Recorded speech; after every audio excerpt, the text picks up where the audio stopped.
your hand the first time you gave a Toastmaster speech, or just, you remember that, the first time you actually gave a Toastmaster speech? All right, just about everybody here. Remember how you felt? A little bit queasy maybe in the stomach, like you're like the pit in the stomach you get like on an airplane, right, with some turbulence. I don't know if Dione, I'm feeling that right now. I wasn't until you said that. It's fun. It's going to be so fun. A lot of people came up to me before the meeting and said, Dave, cannot wait until we hear this Icebreaker from Dione. I'm excited. This is going to be great. We know that this speech, we're going to hear about her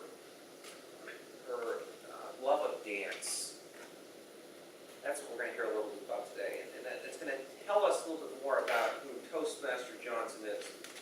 Speaking for 4 to 6 minutes, her first speech, Icebreaker. Let's give her a warm Little Rock Toastmaster welcome, Dione Johnson.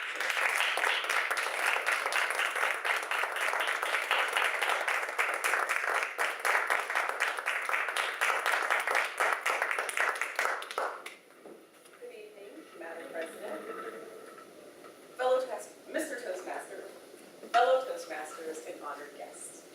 I am Dione Johnson, and I'm really excited to have this opportunity.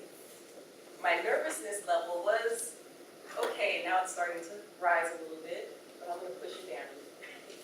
I'm not going to let it get me off track. Some things that you might want to know about me are that I do enjoy laughing. I enjoy reading. If you were to ask my husband what I enjoy, he would tell you that I enjoy Mexican food. I love it. I talk about it all the time. And I really enjoy anything that's creative, that lets me kind of move and create and really do something artistic. Those are some things about me. I currently work in recruitment and admissions at the Paul Mitchell School in North Little Rock. Do any of you know about Paul Mitchell, the school here? It's a great place. I love my job. I could go on and on and on about what I do there, how I love it. But when I really take time and think about the things that I've been happiest doing, I think back when I was dancing. So that's why I wanted to focus on dancing for this speech with you today. The dancing might have been with my husband, it might have been with a fitness class, or it could have even been in front of a mirror. I mean, if I can dance, I'm happy. By a show of hands, do any of you here enjoy dancing? Beautiful. I like that. That's good to see. I actually, sort of. 2 left feet, maybe? As long as you don't watch. Right. If you're by yourself, that's fine. Dance, be happy. I actually fell in love with dancing under the stars. It was on a rooftop, and it was in Ghana, West Africa. When I tell people that story, they're a little surprised. The year was actually 2002, and I was an exchange student. So that's how I got to Ghana. Fell in love with salsa dancing. I really loved my time there in Ghana. I think about it a lot. When I came back to the States, it was 2003, and I went back to UC Santa Cruz, which is where I was studying, and I finished my bachelor's in film and digital media. In 2004, giving you a timeline here, I actually went to the University of California, Los Angeles, and I worked on my master's degree. And my focus there was African American Studies.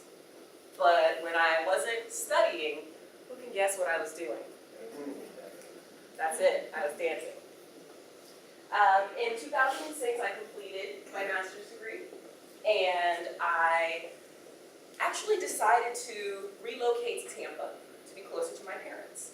They had moved there about 2 years prior, and they were really encouraging me to come out and get closer to them and maybe be able to buy a home and do some of the things that I really would have had to wait a long time to do in California. So I made the move, I packed up, and I drove to Tampa. And to give you a little bit about my parents, my mother's name is Dana, and my dad's name is James. And I am actually their only child. And that's kind of funny, considering that they both come from very large families. My dad has 5 siblings, my mom has 4. You know what, it's the opposite way. Must be the nerves. My mom has 5, and my dad has 4. And I actually I like to joke that they had me, I'm their only child. They realized they had kind of got as close to perfection as possible, and they decided they didn't need to have any more kids. But seriously, within 2 months of moving to Tampa, I found a great job at a company. It was Lazera Yachts. They built yachts in Tampa. Loved it.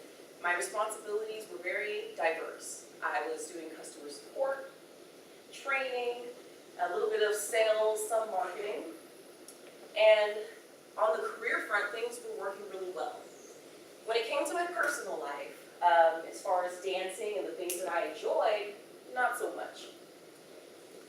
Fortunately, I did meet a wonderful guy named Greg Johnson, and he is now my husband. So that was a good thing that happened to me in Tampa. But when it came to the dancing, not so good.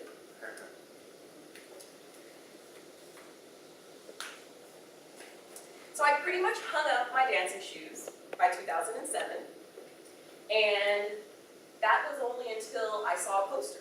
I saw this poster on the wall somewhere, and it said Zumba classes. So what's that? Kind of curious. I did some research, and I found out that Zumba was a Latin-inspired fitness dance class, and I gave it a try. I went, and I loved it. I was hooked from the first class. In fact, when Greg and I came here to Tampa, one of the first things I did, in addition to looking for a Toastmasters group, was look for a Zumba class. So I found a class right away. Just this past weekend, I actually went and completed a Zumba certification. So I'm now a Zumba instructor. So that was a long time goal, and I'm happy to say I've accomplished that. So I've shared all this with you tonight because dancing is important to me. I enjoy doing it. And for those of you that are here and who enjoy dance and you do it regularly, I applaud you. I really do, literally. I think it's great that you enjoy it and you take time to do that. On the other hand, if you're sitting there and you're thinking, I've got 2 left feet, dancing isn't my thing, that's okay. I really do encourage you to find something that you enjoy, that makes you happy. Find people that enjoy the same thing that you enjoy. Surround yourself with them. Do what makes you smile. And I also encourage you to keep a quote in mind, as I do. It's by the late Vicky Baum, who's an Austrian author and musician. And I quote, she said, "There are shortcuts to happiness, and dancing is one of them." She's a Toastmaster.